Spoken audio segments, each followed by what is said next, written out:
We start in Nevada. The Doctor enters a diner. It's the same one from The Impossible Astronaut. The cover of Don't Stop Me Now from Mummy on the Orient Express is playing over the radio. Right away we just get fan service and callbacks shoved in our faces. Why is this ultra-specific song playing? It's a cover from the future. It doesn't even exist yet. Then there's Clara. First time watching, I thought this was a Clara echo. I was kind of alright with that. Except that's not what this is. More on that later. The Doctor uses his sonic sunglasses to wirelessly hook up his guitar to the radio. The sonic sunglasses are dumb. I was cool with them when they were first introduced in The Magician's Apprentice, because I thought they were just a one-and-done device. We got rid of the sonic screwdriver, and I thought that, instead of having a magic wand that fixes everything, the Doctor would rely more on various one-purpose gadgets. It would increase story tension, as the Doctor can't just sonic his way out of every problem. It would also present an opportunity to show off a bunch of cool-looking and creative props. However, the sonic sunglasses just became a new fix-everything magic wand. So, why not just keep the sonic screwdriver? They immediately became pointless. The Doctor starts playing Clara's theme on his guitar. It's this strange meta moment. It works alright, but it's potentially distracting and might take people out of the story. It's probably not a good idea to take a theme in the soundtrack and make it canon in the fiction itself. It can become all kinds of confusing. Back on Gallifrey, the Doctor walks to the barn from Day of the Doctor and listen. Wait, the barn is like right outside the capital? In Day of the Doctor it looked like it was in the middle of nowhere, possibly a different planet even, which made sense. The Doctor had just stolen an ultra-powerful weapon from Arcadia, and obviously didn't want to be interrupted when using it. But suddenly the barns are right outside the capital? You're telling me that the Doctor stole the moment from Arcadia, then flew his Tardis into the middle of nowhere, then walked to the capital? And no Time Lords or Daleks spotted him. Clearly Moffat moved the location of the barn to suit the needs of his story, and hoped no one would notice. The capital looks cool, I'll say that much. We meet Rassilon again, played by a different actor. Bells are ringing in the cloisters, which house the Matrix. There are these things called Cloister Wraiths, which apparently only become active when some danger approaches. They act like the Wraiths are these supernatural creatures, yet they must have been created by the Time Lords themselves, right? Why are the bells ringing? That's never explained. The Sisterhood of Karn just walk right into the room. First of all, how did they get there? Nobody knew that Gallifrey was there, that's why it's there in the first place. Second, is there no security in the capital? Rassilon says that they have no place there, but then doesn't do anything, like he's powerless to stop them. For the rest of the episode, Ohila walks around like she owns the place, and nobody does or says anything. Some woman walks into the barn and finds the Doctor. Why does she act like she recognizes the Doctor? It's been previously established that Time Lords can't just recognize other Time Lords through regenerations. Otherwise, none of the Master's disguises would have ever fooled the Doctor. The Doctor eats soup while a bunch of Gallifreyans watch. Okay. This is a huge missed opportunity to delve into the workings of Gallifreyan society. The episode could have talked about those that lived outside the capital, discussing the differences between Time Lords and normal Gallifreyans. You know, world building. But we don't, and I don't know who any of these people are supposed to be and how they relate to the Doctor. A ship comes, asking the people to move aside and for the Doctor to come to the capital. The Doctor draws a line in the dirt and then returns to his soup. The people clap. What? They just pointed a big-ass gun at him, and when he ignores them, they do nothing. You're not gonna try and slap some handcuffs on him or anything? No? Why are the Time Lords so useless? It's like Moffat wanted this cool moment to show how badass the Doctor is, but it doesn't make any sense. They could stun the Doctor and take his body to the capital. What the hell is he, or any of these people, gonna do about that? And why do the people clap when the Doctor defies the ship? If we knew who they were, that moment might actually mean something. Are they people banished from the capital? Are they a lower class forced to live in the dry lands? Are they people that left the capital because they disagreed with some political structure? Why is there a single barn and 30 people? Do they have homes? Are there stores they shop at? Or do they get their clothes and food from? The general and some soldiers go to talk to the Doctor.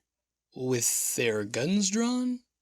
The Doctor just ignores them. Who the hell does he think he is? The man who won the Time Wars, You do realize you're talking to Rassilon, right? The man who literally invented time travel and established modern Time Lord society? Why are they acting like the Doctor means anything to him? The Doctor puts on a jacket. He goes outside to find the High Council of Gallifrey, sans Rassilon. The Doctor ignores them. I'd like to bring up a question I've had about the Time Lords in Modern Who. Why do they all wear Prydonian colors? You see, there are multiple Time Lord chapters, each with distinct colors. The Prydonians are red, and we know that the Time Lord chapters are still a thing in Modern Who because of this line in Extremis. On my oath as a Time Lord of a Prydonian chapter. So why don't we see any of the other chapters being represented? Again, this is a fantastic opportunity to do some world building. Perhaps in order to unify Gallifrey during the Time War, the individual chapters were abolished and all made to wear a single color. Imagine the consequences of such a decision. Perhaps the other chapters feel as though Prydonians have taken control. Might that cause conflict? Think of the story possibilities. Instead, we get no explanation. It's just ignored. Rassilon is told that the Doctor only blames him for the horrors of the Time War, which isn't true. The Doctor says this in The End of Time. I heard you talk about your people like they're wonderful. That's how I choose to remember them. But then they went to war, and it changed them right to the core. And you're telling me no other Time Lord is guilty in the Doctor's eyes? Rassilon himself goes to talk to the Doctor. He goes to shake his hand, and the Doctor looks at him like, "Are you fucking kidding me?" He then drops his confession dial in front of Rassilon and then says, Get off my planet. Rassilon tries to defend himself, saying that the Doctor had information on the hybrid, a danger to them all. Where the fuck do I begin with this shit? The Doctor created the confession dial at the start of Series 9. At the end of Face the Raven, he's sucked into it and forced to reveal secrets in Heaven Sent. What is a confession dial supposed to be? Later, it's described as a ritual act of purification, which allows a Time Lord to face his inner demons before getting his mind uploaded to the Matrix. But in The Magician's Apprentice, it's described as a last will and testament to be given to a Time Lord's best friend. Which is it? Because those things aren't synonyms. If it's a will, shouldn't the Doctor have purposefully stored his secrets within the confession dial? And if that's the case, couldn't the Time Lords have just stolen it to get the info they needed? Also, the Time Lord's scheme to get information on the hybrid from the Doctor is so contrived. First, it requires that the Doctor makes a confession dial. He does so, but the Time Lords have nothing to do with it. I guess they just got lucky there. Second, they get into contact with a person the Doctor has met a couple times and help her build a secret street of aliens on Earth. Then they wait, hoping that, eventually, the Doctor happens to discover the secret street. They then take the confession dial from him, remotely tamper with it, then drop him into it. Wouldn't it have been easier to just create their own confession dial and just teleport the Doctor into it? They have the technology to grab the Doctor from any point in time and space they choose, as seen in The War Games, Trial of a Time Lord, and later this same episode. Also, how did the confession dial get to the outskirts of the capital? The Time Lords couldn't have done that. Otherwise, they would have teleported it directly into the capital, probably into a prison cell or something. And most importantly, why are they concerned about the hybrid prophecy now? As far as we can tell, there's no time limit for this hybrid danger, so why was it never mentioned until now? They've had ample opportunity to question the Doctor about the hybrid, like those 2 occasions he was put on trial for being a menace to time and space. And why are they acting like this shit has suddenly become a problem? Literally nothing concerning the hybrid has at all occurred from the Time Lord's point of view. I'll get more into the hybrid nonsense later. What really pisses me is that the Doctor has the gall to tell Rassilon, "Get off my planet." Rassilon literally founded modern Time Lord society. The episode implies that the Doctor is pissed because Rassilon is responsible for the Time War, but this is never explained. Is Rassilon responsible for the war? Did Rassilon attack the Daleks first, causing a retaliation that led to the Time War? I don't know. The events of the end of time aren't even brought up in this episode. Instead, the Doctor is pissed at some shit Rassilon did before the episode. But we're never told what Rassilon did, so I don't fucking care. Rassilon has his soldiers aim at the Doctor. The General warns Rassilon, "He's a war hero. Some of these men served with These men served me! This is kind of a confusing line, because it makes it sound like the Doctor was an official soldier at the Time War. Yet, Day of the Doctor gave the impression that he was a rogue figure, doing his own thing. I did not get the impression that he was at all official. And sure, this isn't a huge issue, but these sorts of little things can stack up until you get a huge pile of nonsense by the end. Rassilon commands them to shoot, but they all deliberately miss. They all throw down their weapons and stand with the Doctor. Then some ships show up, called there by the Doctor with his fucking sonic sunglasses. Rassilon whines for a bit, then gets banished from Gallifrey. Did the show forget that Rassilon could literally erase them all from existence with a snap of his fingers? It looks like it. Why is Rassilon so pathetic? He loses just like that. This is such a colossal misrepresentation of his character that it's difficult to believe he's supposed to be Rassilon at all. He calls himself Rassilon the Resurrected, hinting at an explanation as to why he's dead in the classic series and alive in modern series. That's fine, although it doesn't explain why his character is so radically different. To be fair, this stuff with Rassilon isn't just Moffat's fault. RTD also had a hand in fucking up this character, although Moffat wasted a perfectly good opportunity to fix him. And I don't buy that every fucking soldier would turn against a Rassilon just like that. I mean, we've got the Doctor, a war hero, on one side. And on the other is Rassilon, the dude that literally created your entire society and who has been worshipped as a fucking god for centuries. The dude that literally knows the secrets of immortality. I feel like there should be a lot more hesitation to turn against someone like that. Imagine an entire episode about the Doctor and Rassilon vying for control over Gallifrey. There's also a huge contradictory message being displayed. They talk about how the Doctor never used a weapon, and all the soldiers throw down their guns. However, there are currently multiple ships in the air with big-ass turrets aimed at Rassilon's fucking bald head. Kind of fucks up any anti-weapon message you were trying to portray. The General explains that Gallifrey is positioned at the end of the universe. I'm guessing they've passed the time of Utopia. The Doctor says he knows. He took the long way round, which seems to be a dark, twisted version of the Doctor's final line in Day of the Doctor. home. The long way round. Yeah, this episode kind of ruins Day of the Doctor's ending. It promised a fun adventure searching for Gallifrey. Then we got 2 series of not looking for Gallifrey at all. Then the planet just appears, and it's fucking sad and depressing. Woohoo. The General wonders if the Doctor is going too far, as he also banishes the entire council from Gallifrey.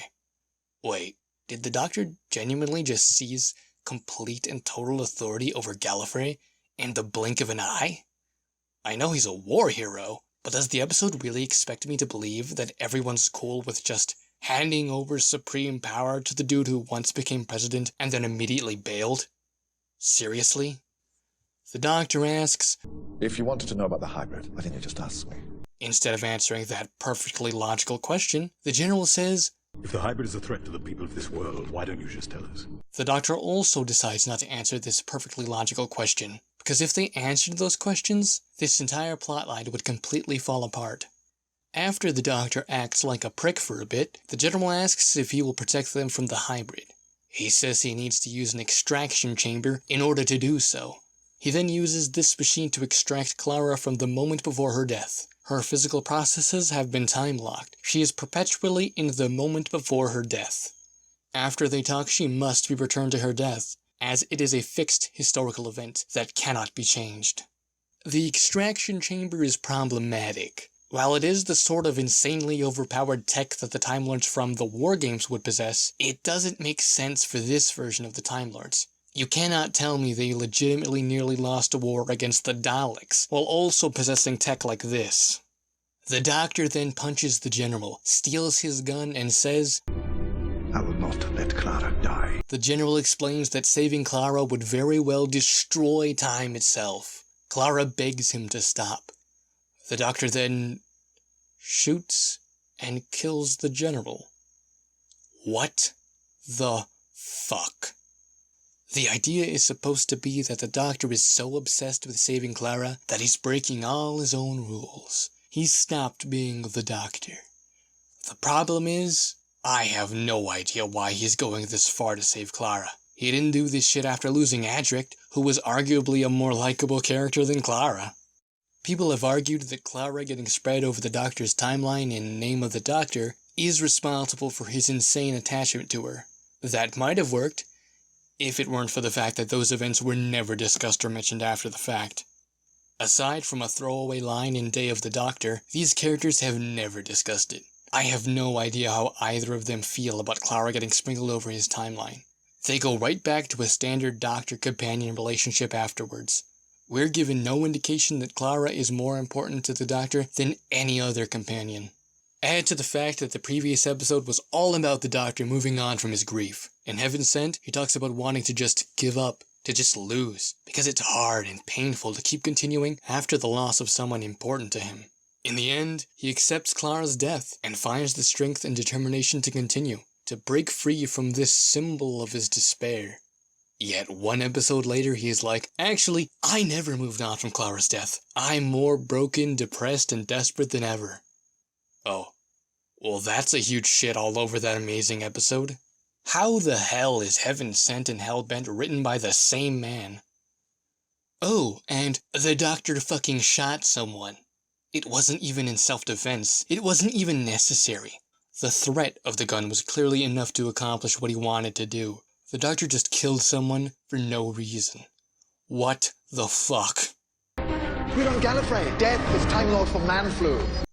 No. This is the same dude that said this shit in The End of Time. Even if I change, it feels like dying. Everything I am dies. Some new man goes sauntering away. And I'm dead. Not that I'm a fan of this perspective, but regeneration is still clearly a big deal. Even if you don't die, that's still one step closer to death. The General regenerates into a black woman. Ah, now I see. Moffat needed the Doctor to murder someone so he could show off how cool and progressive he is. Stay classy, Moffat. Also, she says, Who typing a man that last body? Dear Lord, how do you cope with all that ego? That's just delightful. Also, you were a man, so shouldn't you know the answer to that question? The Doctor heads down to the Cloisters, which is referred to as the Hell of the Time Lords. What's that supposed to mean? I thought it was just the entrance to the Matrix.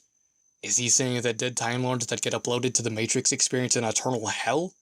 Could someone explain something for fuck's sake? Clara says she thought that Gallifrey was frozen in another dimension. The Doctor says they must have unfrozen it and found a way back. How? That's kind of extremely important to know. How does a frozen planet unfreeze itself? Actually, was it frozen? They sent a message through a crack in the universe. They sent extra regenerations to the Doctor through that same crack.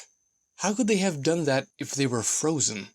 Also, how did it get back into the universe? I thought they needed to come through a crack in time and space, and also needed to be certain that the other side was safe.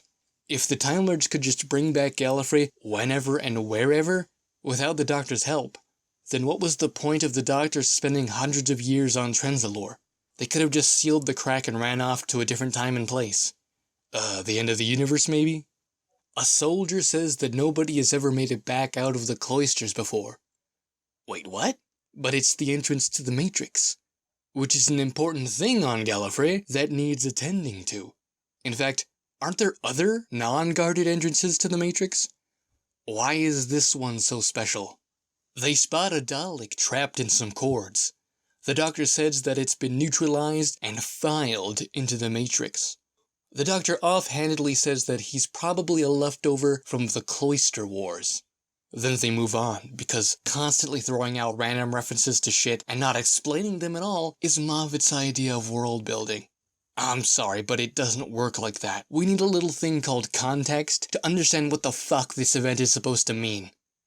The Cloister Wars could be anything, and without any context, it fails to build the world. Instead, it's just this floating thing that doesn't mean anything. We need to know things like, when did it happen? Who was involved? And what was this war's purpose? Out of all the reviews and discussions I've seen for Hellbent, not a single one has mentioned the Cloister Wars. You know why? Because it's impossible to discuss. There's nothing to build off of. Compare this to the name drop of the Clone Wars in Star Wars. We have just enough context to be intrigued. This war involved characters we care about. Obi-Wan, Luke's father, Leia's father. We also know that it's something that predates the threat of the Empire, and that it involved the Jedi Knights, who we learn more about as this film progresses. We are given enough context that this mention of a Clone Wars helps create a larger picture of this universe. The world feels like it has a history. The Doctor and Clara also spot a weeping angel in Cybermen, because why not, I guess. Let's just throw in some beloved villains. That'll distract the audience from the poor writing. They find some service hatch, which is apparently a super secret exit that only the Doctor knows about. But it's a service hatch. Shouldn't the guys that do maintenance know about it? In fact, for all the buildup of how dangerous the cloisters are, they found this exit almost immediately, and with no difficulty. Also, these spooky wraiths are useless. They gave Clara and the Doctor no trouble when finding the exit. Why not just use a force field to protect the Matrix? Why would a computer need to protect itself from the people who made it? Well, computers do that in the end. That's not an answer, though. She asked why it's doing what it's doing, and he responded with, it's doing what it's doing. Again, we're shrugging off completely logical questions because answering them would break the plot. The Doctor reveals that, a long time ago, he got lost in the cloisters, and that the wraiths talked to him and showed him a way out. Wow, these wraiths are really useless. What happened to your coat? The velvety one, I like that one. It's very doctory. Well, I come to the Doctor all the time. That oath he took really doesn't mean much to him these days, does it? The General and Ohila enter. Wait a minute, the elevator's barely a 5-second walk away. The super secret exit is within eyeshot of the fucking elevator. Did no one think about this set's layout? It makes the cloisters look even more pathetic. It's like with the barn. Shit just teleports to where Moffat needs it to be for the plot. They try to approach, and Clara yells at them. They act all intimidated and scared. Wow. The mighty Time Lords, told off by some human. I swear, Doctor Who has been actively attempting to make the Time Lords as pathetic as possible. The Doctor reveals that he doesn't really care about the hybrid. He's only been doing what he's doing to save Clara. Wow, just wow. The people of Gallifrey fucking banished the man that created their civilization. The people of Gallifrey handed over complete power and trust to the Doctor. He convinced these people that he was trying to save them, when in reality, he couldn't give less of a shit about them. He just wants to save his friend instead. The universe be damned. The Doctor used to care about Gallifrey. He used to talk about missing his home dearly. He made it his mission to save it and find it. He was devastated when the Master lied about its true location. Now he's there, and all he sees is a means to an end. He doesn't care about Gallifrey or its people. The Doctor has become a fucking monster, and I don't understand why. He's lost people before. It's never driven him to this. When you have a character act so unlike themselves, it's really crucial that the audience believes it. When a character does something drastic, something that contradicts everything established about them, you need to sell it. There needs to be clear, concrete reasons why they're doing what they're doing. And those reasons need to be fucking rock solid and believable. When you fail to do that, you get this shit. Clara asks how long the Doctor was stuck in the confession dial. Ohila says 4.5 billion years. Clara then breaks down, horrified that the Doctor would put himself through all that just for her. I have some problems with this. The Doctor didn't literally experience all those years. From the Doctor's point of view, he was around for like a few months at the most. Then he broke through the wall and was on Gallifrey. There's a line in Heaven Sent that seems to imply that the Doctor suddenly remembers every previous clone's experience in the confession dial. I can remember it all. Every time. But that doesn't make any sense and isn't explained. It's one of Heaven Sent's few issues. Also, the Doctor would have had to have done all that anyway. I mean, in the context of Heaven Sent, he wasn't doing it for her. He was doing it for himself. As far as Heaven Sent was concerned, this was the only way for him to escape because, apparently, giving up information about the hybrid wasn't an option. For some reason. I'm gonna delve more into that hybrid shit soon. Clara then tells something to the Doctor. Something important. Then she tells the General and Ohila that they and the rest of the Time Lords are hated monsters. Wow, that's salt in the wound, isn't it? First, the Doctor acts like a selfish prick, abuses the trust and power granted to him by the Time Lords, and murders a man. Then, Clara blames all the Time Lords for something that Rassilon alone was responsible for. In fact, that's quite contradictory. The episode spends so much time placing Gallifrey's crimes solely at the feet of Rassilon, but then calls the Time Lords as a whole hated monsters. This is classic telling rather than showing. We're told the Time Lords are monsters, but we aren't shown it. Aside from Rassilon, the Time Lords have been nothing but generous and kind to the Doctor, yet they're somehow the bad guys. In this episode about bringing back Clara, the Time Lords just stand in the background and act as punching bags. You need to tell us what the Doctor is going to do now. You really are thick, aren't you? Ugh, Clara has become so fucking obnoxious. The Doctor and Clara then steal a Tardis and run away. Oh look, a classic Tardis. Some more shiny things to distract the audience from the shitstorm that is this episode. The Doctor expects Clara's heartbeat to start again, but it doesn't. Clara then asks about time getting cracked. The Doctor attempts to brush it off like it's no big deal. He's now become delusional. He starts acting like 10 in The Waters of Mars. Time Lord victorious and all that, like he's God. What a regression. The Doctor has to relearn some shit he already figured out 2 regenerations ago. They travel to the end of the universe, long past the Time Lords to the end of Gallifrey. Someone then knocks on the TARDIS door. 4 knocks. This is, by far, the most pathetic, blatant attempt at pandering so far. Really? Just have a character knock 4 times, that'll get people excited. The Doctor exits the TARDIS onto a ruined Gallifrey to find a shielder sitting in a chair in front of a chessboard. Hold up, wasn't Gallifrey already positioned at the end of the timeline? The General said that there was maybe a couple star systems left in the whole universe. How far could he have gone into the future? There's no way that Gallifrey is deserted and in ruins already. Also, there's no fucking way a shielder makes it to the end of the universe. I'm sorry. She doesn't age, but she can still be injured and killed. You're telling me that after trillions of years, she's never been mortally wounded? Especially with the shit she gets up to? And she's outlived all the Time Lords? I'm not buying it. You know why we run, Doctor? Because it's fun. Because we know summer can't last forever. Is that some lackluster Game of Thrones reference? Remember how this actor played a different character in a different TV show? Yeah, that's not a substitute for an actual character here in this show. A shielder is one of the most bland and boring characters I've ever seen. Clara uses the sonic sunglasses to spy on their conversation just as they start talking about the hybrid.